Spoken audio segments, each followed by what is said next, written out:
భారత parliament September 18వ తారీఖు నుంచి 22వ తారీఖు వరకు స్పెషల్ సెషన్ ఏర్పాటు చేయనుంది. ఈ నెలలో స్పెషల్ సెషన్లో 5 సిట్టింగ్స్ ఉంటాయి, సెప్టెంబర్ 18 నుంచి 22 వరకు. ముఖ్యంగా ఈ స్పెషల్ సెషన్లో ఇంపార్టెంట్ బిల్స్ కొన్ని గవర్నమెంట్ ఇంట్రడ్యూస్ చేయనుంది. దానిలో ఒకటి వన్ నేషన్ వన్ ఎలక్షన్, రెండోది యూనిఫామ్ సివిల్ కోడ్, మూడోది ఉమెన్ రిజర్వేషన్ బిల్. ఇలా ముఖ్యమైన బిల్ని ఆ టైంలో ప్రవేశపెట్టనున్నారంట.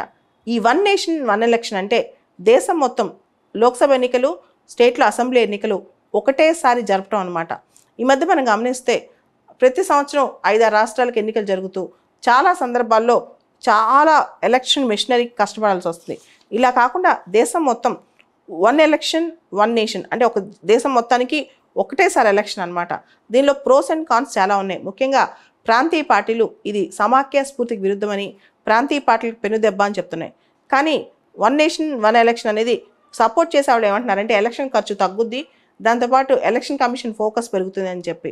ఓవరాల్గా ఇది ఫెడరలిజం దెబ్బతీస్తుందని అంటున్నారు. చూద్దాం ఇది ఏమాత్రం ముందుకెళ్తుందో వన్ నేషన్ వన్ ఎలక్షన్ అనే కాన్సెప్ట్. రెండోది యూనిఫామ్ సివిల్ కోడ్. గవర్నమెంట్స్ ఈ మధ్య మన సెంట్రల్ గవర్నమెంట్ రెగ్యులర్గా ప్రకటన చేస్తోంది యూనిఫామ్ సివిల్ కోడ్ దిశగా స్టెప్స్ వేస్తున్నట్టు.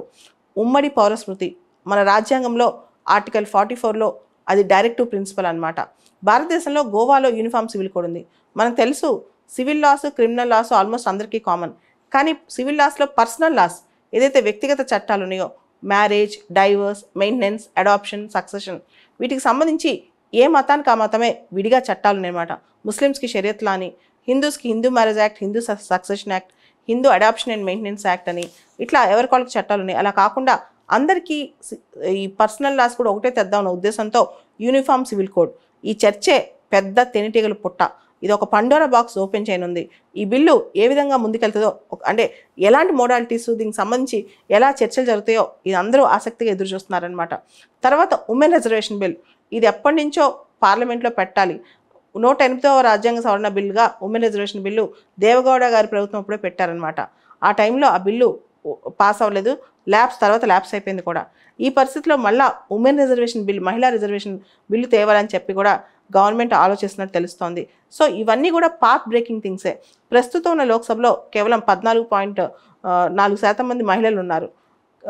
ఇది హయ్యెస్ట్ అనమాట. ఆల్మోస్ట్ 17వ లోక్సభలో ఇంతమంది మహిళలు ఉంటాం. కనీసం 20%, 30% కూడా ఇంతకుముందు ఎప్పుడూ కూడా లేరనమాట. ఈ పరిస్థితిలో స్టేట్ లెజిస్లేటివ్ అసెంబ్లీస్లో లోక్సభలో మహిళా రిజర్వేషన్ బిల్ అనేది చాలా అవసరం. దీనికోసం చాలామంది పోరాటాలు కూడా చేస్తున్నారు. ఇది కూడా ప్రభుత్వం పెట్టాలని ఆలోచిస్తున్నట్టు తెలుస్తోంది.